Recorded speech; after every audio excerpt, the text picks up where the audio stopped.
Dan untuk jenis penelitian yang kami gunakan adalah jenis kuantitatif eksperimental. Jadi dalam jenis penelitian ini kami menguji pengaruh suatu variabel dengan variabel lainnya terhadap variabel lainnya. Atau dalam penelitian ini kami menguji pengaruh jumlah serat kami terhadap daya saring filter sepeda motor. Dan untuk variabel bebasnya sendiri adalah pertama variabel serat kami yang bervariasi pada setiap filter. Dan untuk variabel terikatnya atau variabel yang dipengaruhi adalah daya saring filternya sendiri yang dipengaruhi oleh jumlah serat kami. Sedangkan untuk variabel kontrolnya kami memiliki dua. Pertama yaitu jenis sepeda motor yang digunakan dan juga kecepatan perputaran roda atau RPM yang konsisten. Dan untuk alat dan bahannya kami menggunakan sepeda motor Honda Beat 2020 alat uji emisi bermerek Denny yang terdapat di bengkel. Untuk bahannya sendiri kami juga cukup sederhana, yaitu pertama ada serat kami, kedua adalah kawat nyamuk, ketiga adalah perangkat atau lakban, dan terakhir adalah currency. Untuk waktu dan tempat dari eksperimen atau tempat uji emisi kami adalah ketika 20 Januari 2024 di bengkel wahana Honda Gunung Sahari. Dan berikut ada beberapa gambar dari bahan yang kami gunakan. Di paling kiri sana ada gambar serat kami seperti yang terdapat di sini. Yang kalau di situ dalam bulan yang besar, namun kami potong-potong lagi menjadi bagian yang lebih kecil. Dan di sebelah serat kami ada juga gambar kawat nyamuk yang kami potong-potong lagi juga untuk menyesuaikan dengan ukuran filter. Dan terakhir ada corak besi yang kami pasang pada tahap terakhir pembuatan filter. Untuk kami pertama membuat ilustrasi rancangan filter atau model. Jadi dalam ilustrasi rancangan ini kami memikirkan untuk membuat filter berbahan dasar serat kami yang dijepit oleh 3 kawat nyamuk. Setelah ilustrasi itu jadi, kami berusaha untuk mempraktekkan untuk membuat filter tersebut dengan kawat nyamuk dan serat kami. Lalu juga kami rekatkan dengan lakban. Dan setelah produk filter sudah setengah jadi, kami menyempurnakannya dengan memasang 2 corong besi di kedua sisi filter. Dan corong besi ini memiliki beberapa tujuan. Pertama, agar filter bisa masuk ke dalam knalpot sepeda motor. Kedua adalah agar bisa muat dimasukkan alat uji emisi. Yang ketiga adalah untuk mencegah udara dari luar yang masuk sehingga mempengaruhi hasil uji emisi. Untuk proses pengerjaannya kami bagi menjadi 4 tahap. Pertama yaitu pengukuran serat kami, yang yaitu kami memperoleh terlebih dahulu serat kami yang sudah didekortikasi. Lalu kami mengukur serat kami tersebut berdasarkan massa. Dan serat kami ini maksudnya kami potong menjadi 6 lapisan dengan masing-masing lapisan bermassa 10 gram. Setelah kami membagi lapisan tersebut, kami melakukan perancangan filter, di mana kami membagi serat kami tersebut untuk filter 1, 2, dan 3. Untuk filter 1, kami menggunakan 1 lapis serat kami, filter 2, 2 lapis, dan filter 3 sebanyak 3 lapis.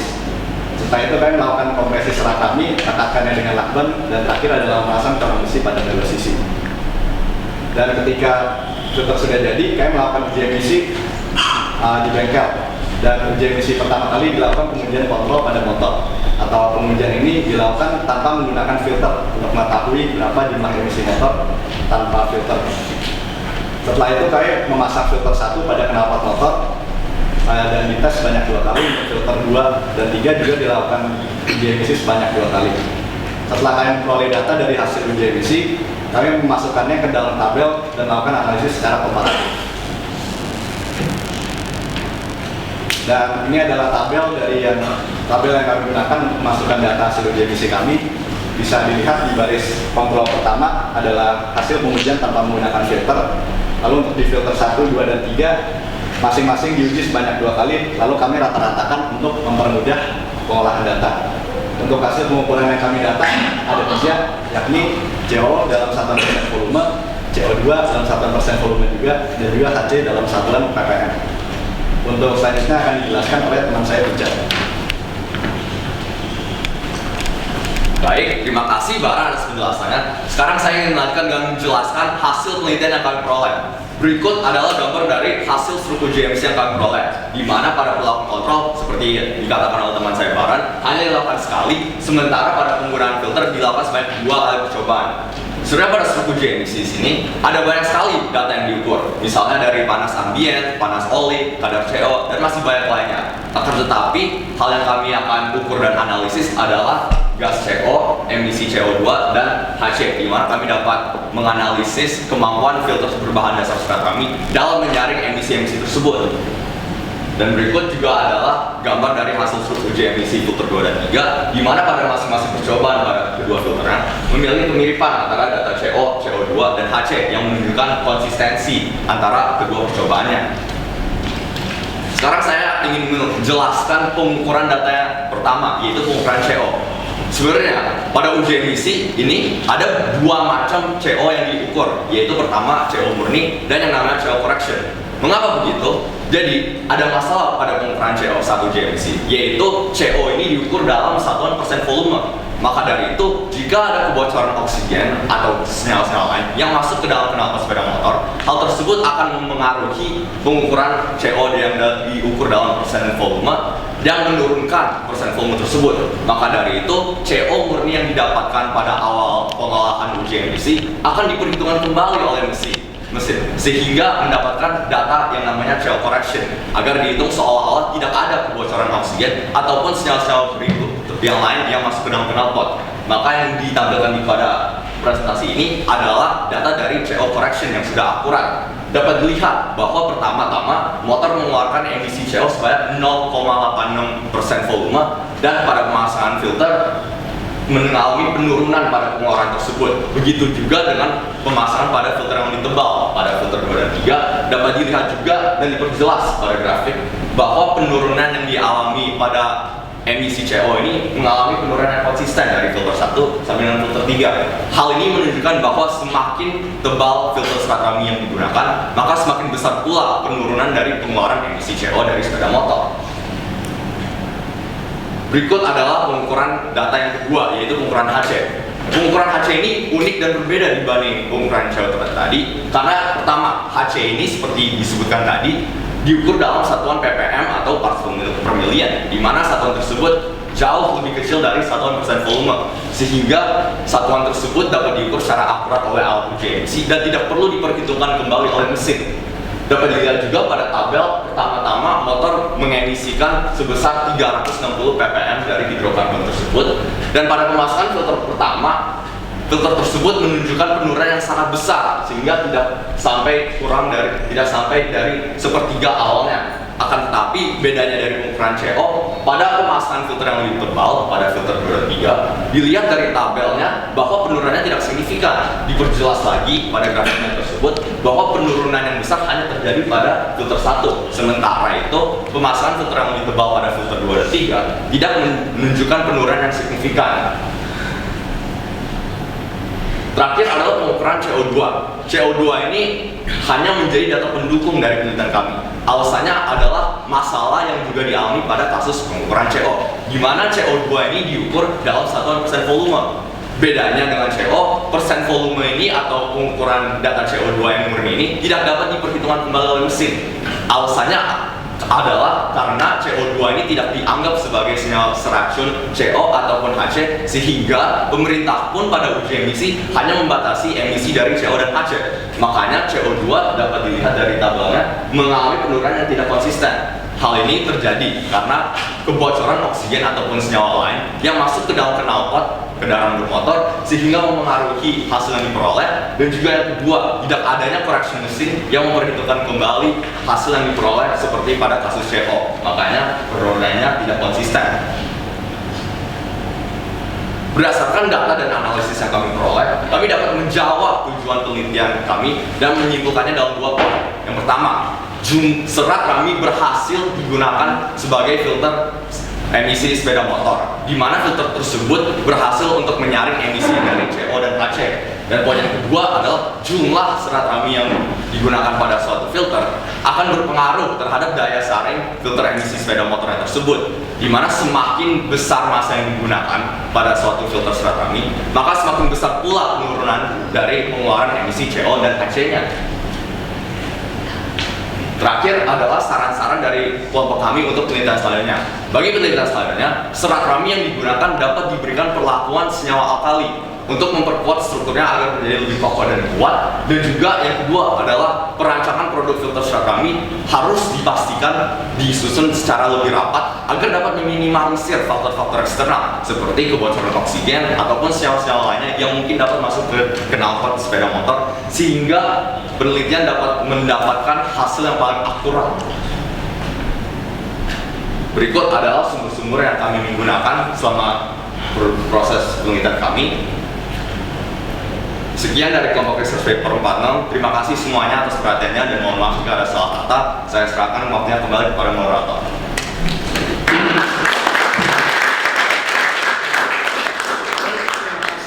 Presentasinya penelitian ini terlihat cukup menarik dengan topik yang diangkat, relevan dengan kondisi dunia sekarang dengan global warming, dengan CO2 dan senyawa-senyawa lain yang tentu akan menjadi perhatian bagi kami semua. Maka dari itu, mari kita beri tepuk tangan sekali lagi kepada kelompok penyaji. Selanjutnya kita akan memulai sesi tanya jawab dengan para penguji. Kita akan mulai dengan dari penguji materi kepada Bapak Agus Darwanto. Bersilakan.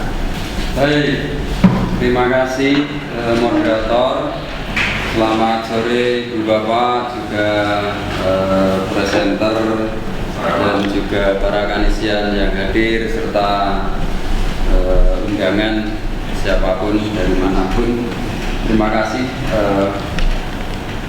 para presenter sudah menyajikan hasil risetnya, temuan-temuannya. Saya kira saya perlu mengapresiasi, dan untuk lebih mempertajam mungkin perlu kita coba cermati bersama supaya kita juga bisa mendapatkan manfaat yang lebih lengkap gitu ya.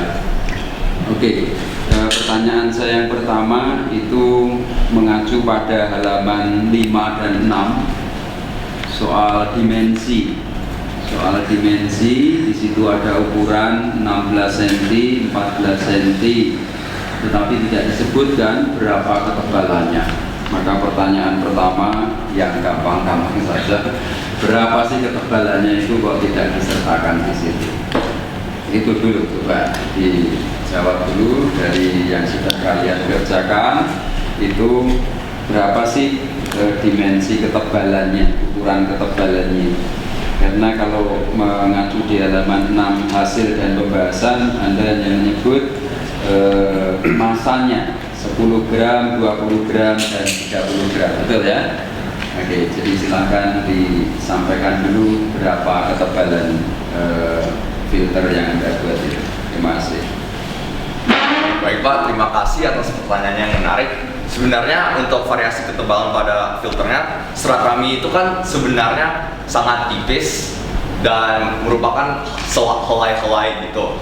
Maka jika kami mengukur ketebalannya dan juga ditambah dengan kompresi kawat nyamuknya, kami rasa jika kami mengukur ketebalannya, jika dari awal ataupun akhir setelah pembuatan filternya, kami rasa pengukuran tersebut kurang dapat dipastikan akurasinya. Maka kami tidak memilih untuk menyertakan ketebalan yang spesifiknya, karena kami juga tidak begitu yakin dengan perubahan, apakah ada perubahan pada ketebalannya saat kompresi kawat nyamuknya pada filter.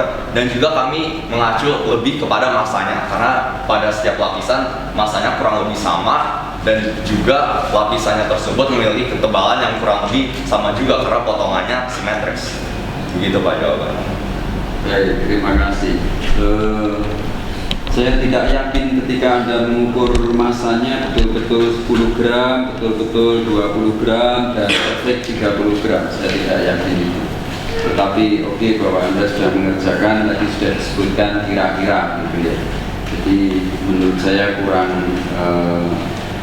sahih gitu ya, kurang valid kalau tidak disertai dengan pengukuran ya. Dan mungkin akan lebih bagus kalau disertakan juga dokumentasi pengukurannya, foto barangnya, tetapi aktivitasnya tidak disertakan. Maka kalau disertakan tentu akan lebih baik. Ini baru nampak ya, kalau tadi kalau di sini kan tidak. Ya, baik. Pertanyaan kedua, karakteristik mana dari serat rami sehingga bisa mengurangi atau meniadakan CO? karbon monoksida dan hidrokarbon ya, hidrokarbon. Tapi untuk karbon dioksidanya nggak termasuk ya. Pertanyaannya adalah karakteristik mana dari serat rami? Apakah karakteristik dari fisiknya berdasarkan dimensinya, ataukah karakteristik kimiawinya dari unsur serat itu sehingga mengikat CO dan atau HC? Tolong dijawab dulu.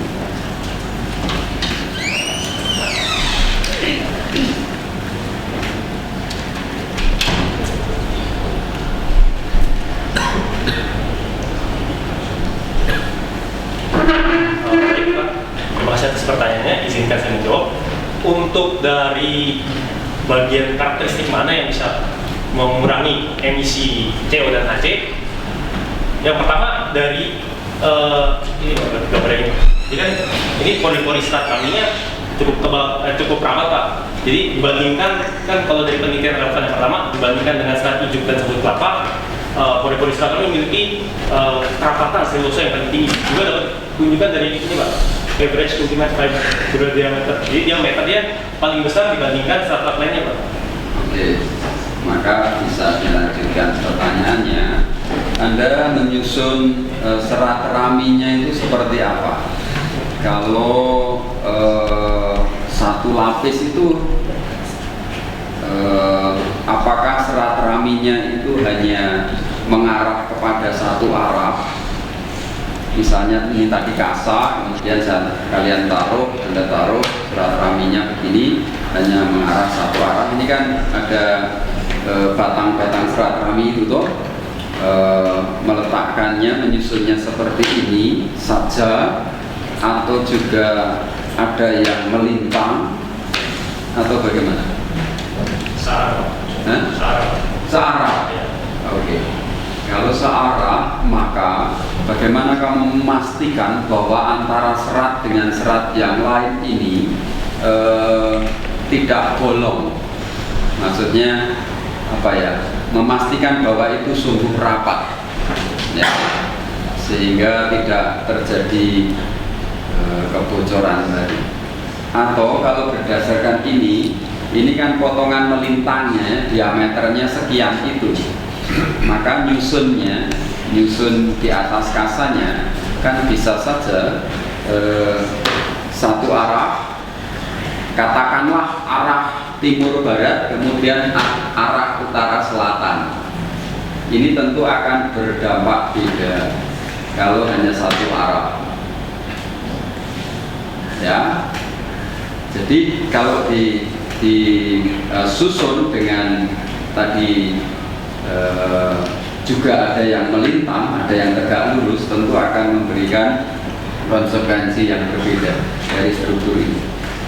Tapi kalau melihat ini, maka susunannya bisa jadi serat tadi dipotong-potong kecil, ya kan, sangat-sangat kecil, baru diratain sehingga posisinya lalu posisi begini serat, paham ya? Ini menjadi mungkin persoalan berikutnya ketika akan melanjutkan riset ini, katakanlah the future research, katakanlah begitu.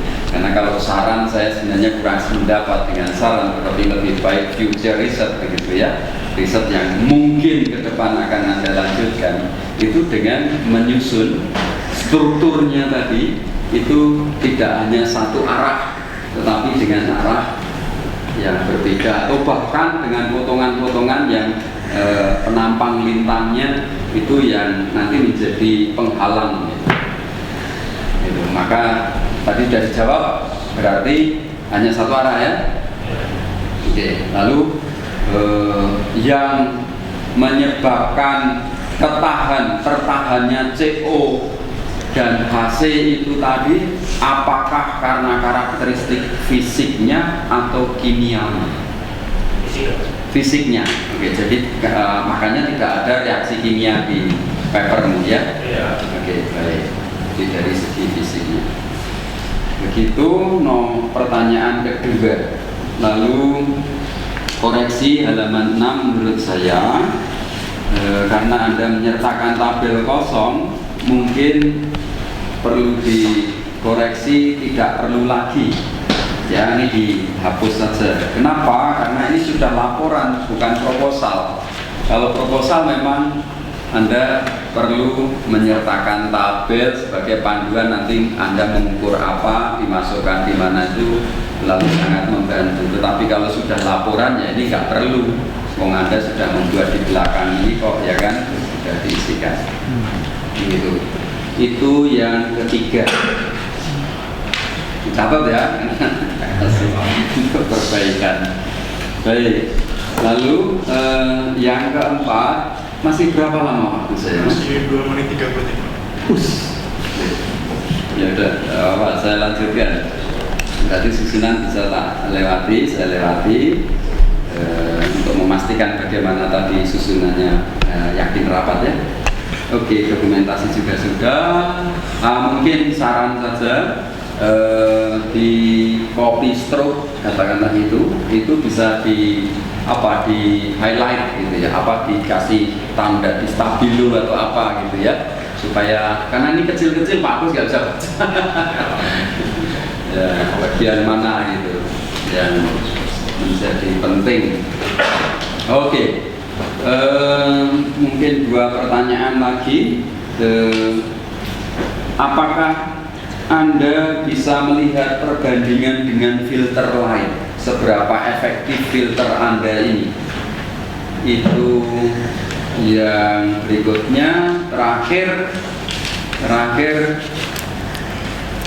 berapa kali Anda mengalami kegagalan untuk RD ini dan apa refleksimu? Silakan dijawab. Kalau refleksi ya masing-masing.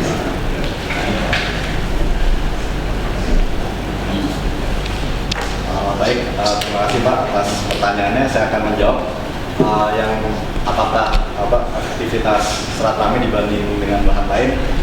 Untuk itu kami tidak teliti. Salah satu alasannya karena bukan R&D. Kami tidak membandingkan filter serat kami dibanding serat lain. Kami hanya serat kaminya doang. Dan kalau dinyatakan relevan, ada efektivitas serat kami dibanding filter lain, tapi bukan untuk knalpot sepeda motor. Ya, maksudnya kalau itu disampaikan, saya kira juga menjadi pengetahuan yang baik bahwa Anda melakukan riset ini ada manfaatnya.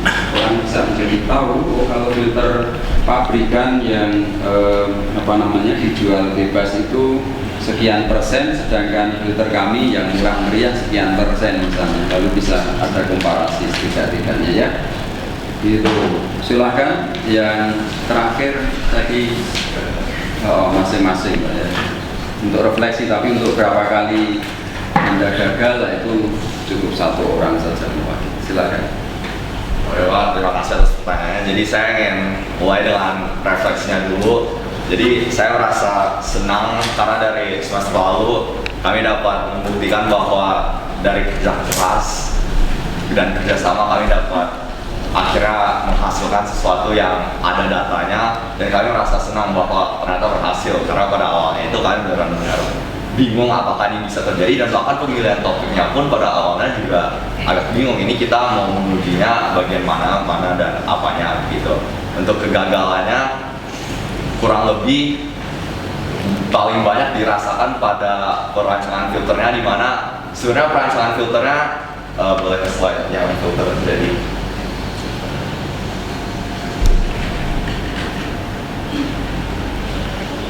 Nah, yang kurang lebih sebenarnya awalnya itu kami hanya membuatnya produk filter setengah jadi, dan dari itu kami bingung gimana sih kita bisa membuatnya agar dapat diukur dengan alat uji emisi yang ada di bengkel-bengkel tertentu.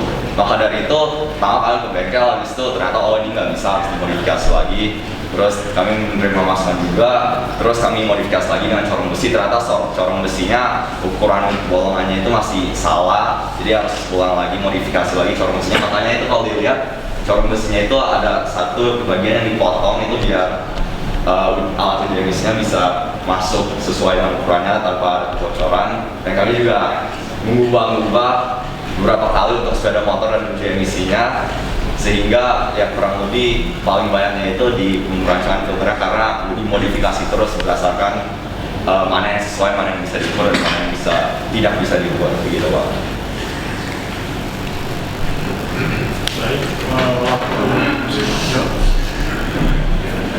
Baik, waktu untuk tanya jawab dari penguji materi sudah selesai. Terima kasih Bapak Gus Darwanto atas pertanyaan serta masukan bagi kelompok penyaji. Sekarang itu adalah giliran penguji bahasa bagi Bapak Thomas Triwo. Saya persilakan.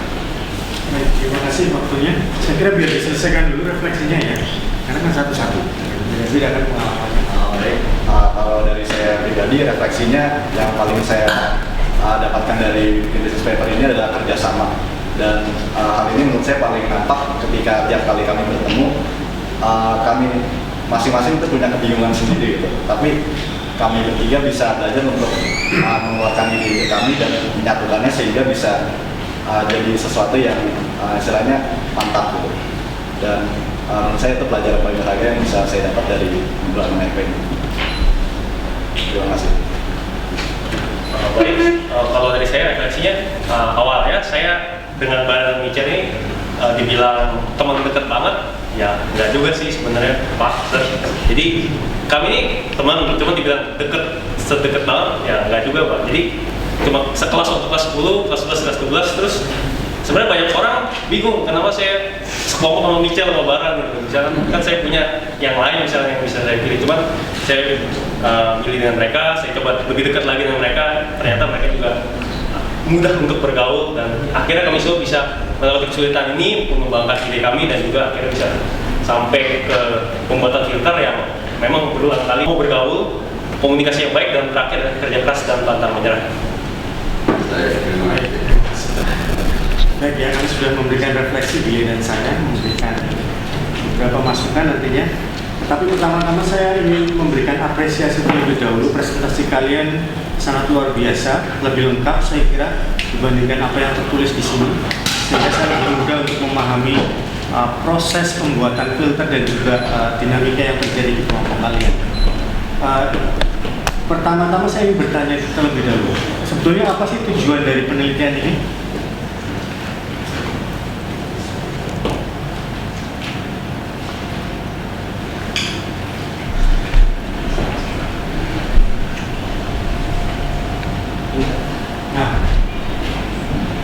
Kedua itu ya.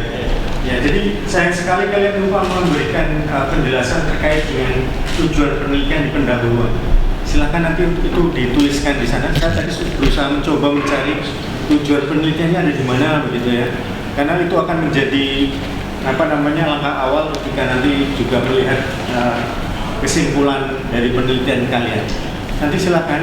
Banyak sekali hal-hal yang sungguh menarik di dalam presentasi kalian, tetapi memang tidak diletakkan atau disajikan di dalam jurnal kalian.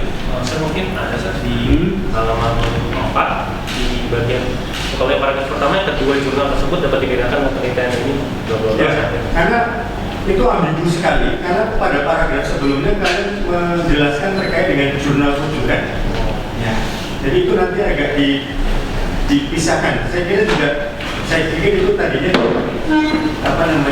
jadi tujuan dari kedua, karena pada awalnya kan menjelaskan jurnal rujukan pertama, jurnal rujukan kedua, kemudian kedua jurnal tersebut dapat dibedakan gitu. Jadi saya kira itu adalah merujuk pada kedua jurnal itu. Tetapi kalau itu memang menjadi tujuan kalian, tujuan penelitian kalian, silahkan nanti untuk jangan diletakkan di sana gitu ya, agak bagian akhir saja.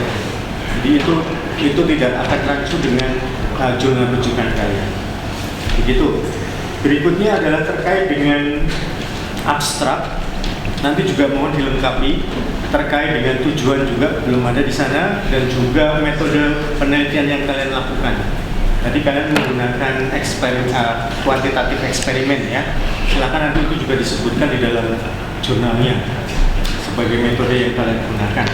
Nah, saya kira kalian juga lebih teliti lagi dalam memilah gambar mana yang perlu ditampilkan di jurnal dan mana yang tidak. Saya kira seperti yang tadi disampaikan oleh Pak Agus, gambar proses kalian membuat filter itu saya kira menjadi penting ya, dibandingkan hanya gambar resep nota kalian melakukan stroke uji emisi. Karena data-data di stroke uji emisi itu sudah kalian letakkan di dalam tabel-tabel yang kalian paparkan di dalam jurnal itu. Gitu ya. Jadi pilihan gambar itu juga menjadi penting. Tadi proses silakan nanti dimasukkan juga di dalam jurnal kalian, menjadi paling tidak bagi orang awam yang tidak memahami fisika itu dapat memahami lebih mudah proses-proses yang kalian lakukan. Begitu. Berikutnya terkait dengan grafik. Grafik saya kira tidak perlu ditampilkan karena sebelumnya sudah ada data-data di sana di tabel-tabel, dan grafik yang kalian gunakan kan grafik garis ya. Saya kira itu juga saya sebagai orang awam menjadi kurang tepat karena biasanya kalau grafik itu kan menunjukkan proses gitu kan. Misalnya misalnya filter 1. Percobaan pertama, percobaan kedua, percobaan ketiga. Percobaan pertama dia di angka sekian, percobaan kedua di angka sekian, percobaan ketiga di angka sekian. Oh, dia mengalami penurunan. Jadi bukan beberapa hal yang berbeda. Lebih baik kalian menggunakan diagram batang, itu lebih kan tidak terhubung satu dengan yang lainnya. Kalau diagram batang dia kan sendiri-sendiri gitu. Percobaan 1, percobaan kedua, percobaan ketiga. Atau sebetulnya tidak diletakkan di sini juga tidak ada pengaruhnya karena data-datanya sudah ada di dalam tabel, ya. Kemudian cara bagaimana kalian mendeskripsikan, silakan nanti juga ditambahi. Misalnya begini, berdasarkan data di atas, padahal kalian di atas itu memberikan data yang banyak sekali. Nah, silakan dituliskan begini, berdasarkan data pada grafik 1, itu merujuk, jadi orang yang membaca akan merujuk pada grafik yang pertama. Berdasarkan grafik 2.1 gitu, atau gambar 2.1 begitu, orang akan merujuk langsung pada gambar yang dimaksud gitu ya. Itu saya kira itu. Kemudian tadi abstrak sudah ya. Kemudian terkait dengan ini juga penting ketika kalian membuat kutipan, jangan lupa untuk memberikan tahunya. Misalnya Kementerian Lingkungan Hidup dan Kehutanan menyatakan bahwa penyebab utama polusi udara itu kalian perlu memberikan tahunya kapan. Bisa jadi ini sudah 10 tahun lalu, bisa jadi ini juga sudah baru saja. Maka kamu perlu memberikan tahunya sehingga orang tahu ini pendapat Kementerian Lingkungan Hidup pada tahun 2023 misalnya. Jadi itu sudah jelas langsung ada di sini. Saya kira itu. Dan yang terakhir ini pertanyaan orang yang tidak tahu fisika. Kalian kan di judul pengaruh jumlah serat rami, dan yang kalian ukur itu kalau jumlah kan dalam bayangan saya itu 1, 2, 3, 4, 5 gitu kan. Tetapi kalian menggunakan massa gitu ya. Berapa tadi? 10 gram gitu ya. Apakah jumlah itu bisa diukur dengan massa gitu ya? Dengan berat gitu? Nah, saya akan untuk sebenarnya kalau misalkan kita lihat itu kan ada urusannya juga dengan massa jenis kan. Dan massa jenis massa per volume. Jadi kalau misalkan massa yang makin besar, volume makin besar. Jadi kan kalau volume makin besar juga jumlahnya makin, jumlah seratnya juga makin banyak gitu. Itu mungkin jawaban atas pertanyaan. Apa mungkin bisa disebut langsung dengan massa gitu? Atau memang? Silakan. Jadi kami sudah pernah diskusi dengan pembimbing bahasa juga. Kalau misalkan pengaruh massa serat rami itu massa itu bukan menjadi acuan utama itu. Yang menjadi acuan utama adalah jumlahnya, dan massa aja sebagai alatnya itu untuk menentukan kalau misalkan massa semakin besar jumlahnya juga semakin besar gitu. Kalau misalkan pengaruh massa serat rami, mungkin kadang beberapa orang bisa mikirnya ada beberapa macam serat rami yang massanya berbeda itu. Jadi kami menggunakan jumlah itu karena yang menjadi acuan kami adalah jumlahnya itu. Tapi kalau menghitung 1, 2, 3 itu kan yang mustahil gitu, karena serat rami saking kecil. Ya, makanya benar saya awalnya bagaimana menghitung serat raminya ya, satu-satu. ketika kalian menjelaskan dengan menghubungkan itu dengan masa itu menjadi lebih lebih bisa dipahami. Saya kira itu saja dari saya. Moderator, bisa kembali. Baik, terima kasih bagi para penguji, Bapak Agus dan Bapak Thomas atas pertanyaan dan masukan bagi kelompok penyaji. Selanjutnya adalah sesi tanya jawab dari para audiens. Nah, sebelum bertanya, audiens dipersilakan untuk mengangkat tangan sebelumnya dan memperkenalkan diri terlebih dahulu. Sesinya akan selama 5 menit dan pertanyaan pertama akan ada yang bertanya? Masih ada? Ya, kenapa nih? Nama saya Sinadar Samprakat di kelas 7 nomor 4. Pertama-tama saya ingin mengapresiasi kelompok dari Survivor 46 yang telah memberikan materi dan sebuah penelitian yang sangat menarik, terutama dalam masalah yang sering kita alami dan sangat relevan di dunia ini, terutama melihat banyaknya motor yang ada di ibu kota kita di Jakarta dan di Indonesia secara keseluruhan. Namun muncul sebuah pertanyaan bagi saya dari penelitian ini, khususnya untuk filter yang telah dibuat ini dari kelompok, apakah mungkin bisa dikatakan berapa lama masa efektivitas mungkin dari sebuah filter yang telah dibuat ini, atau perkiraan kasar? Baik, terima kasih atas pertanyaannya. Saya ingin menjawab dan menjelaskan bahwa untuk itu apakah serat rami ini filternya dapat digunakan dalam masa waktu yang lama, kami belum begitu yakin dan tahu apakah berapa lama itu bisa digunakan, karena tentu kami juga tidak meneliti itu karena membutuhkan waktu yang lebih lama dan itu juga bukan merupakan dari tujuan penelitian kami. Tapi jika kami melihat secara sekilas saja dari setelah penggunaan filter kami, jadi saya juga ingin bercerita, filter ini sebenarnya dipakai berkali-kali sebelumnya dan juga dipakai dengan 2 atau 3 motor yang berbeda, dan setelah pemakaiannya tersebut masih dapat digunakan dengan baik. Jadi untuk mungkin jangka waktu yang segitu sebentar masih dapat mempertahankan bentuknya, tapi untuk jangka waktu yang lebih lama yang mungkin dipakai dalam motor-motor setiap hari berjam-jam itu kami belum tahu karena kita tidak meneliti dalam jangka waktu yang lama begitu. Begitu jawabannya. Apakah sudah menjawab? Sudah, terima kasih banyak. Baik, terima kasih Asita atas pertanyaannya. Apakah ada pertanyaan lagi?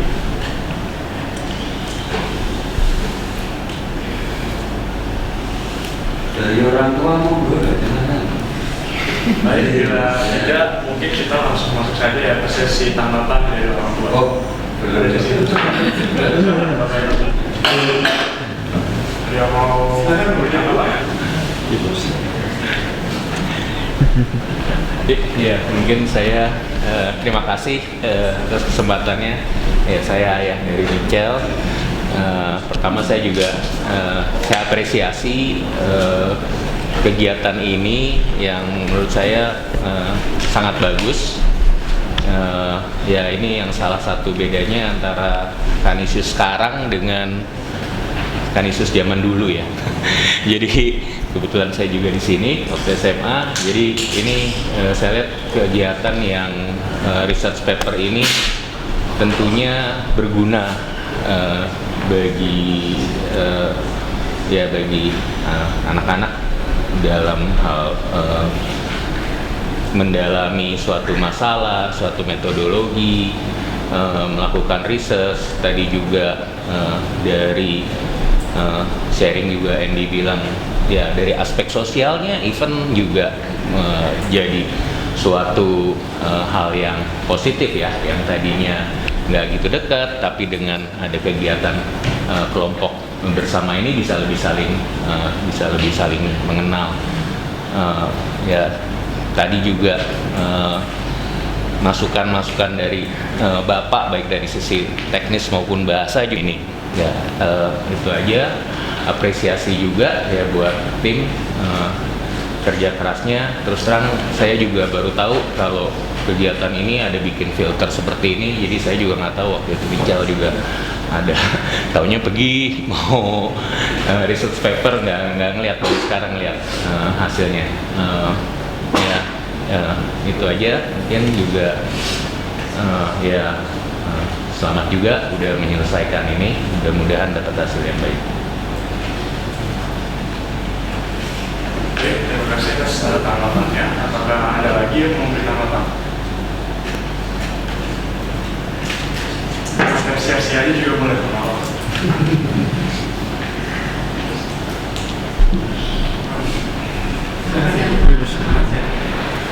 siang semuanya. Saya hanya ingin menyampaikan saya apresiasi juga. Terima kasih bisa bekerjasama dan yang saya mau tanya itu tadi sudah ditanyakan oleh Pak Agus pembelajaran waktu yang sudah refleksi seperti itu. Syukurlah bisa saling bekerjasama. Terima kasih. Baik, terima kasih atas tanggapannya. Tidak ada lagi ya. Jadi sekarang tibalah kita di penghujung acara. Mari kita berikan tepuk tangan kepada yang meriah.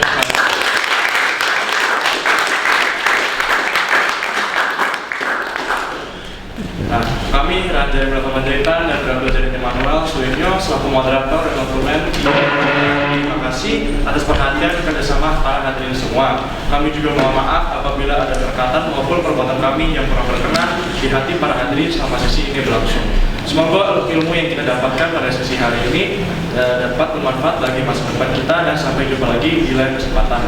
Saya juga ingin mengingatkan bagi para audiens untuk selalu mengisi survei satisfaksi yang dapat di-scan di pintu keluar, dan bagi para kanisian yang menggunakan presentasi wajib dapat absen setelah ini. Jadi dengan itu kami para moderator dan nonton mengundurkan diri dan terima kasih.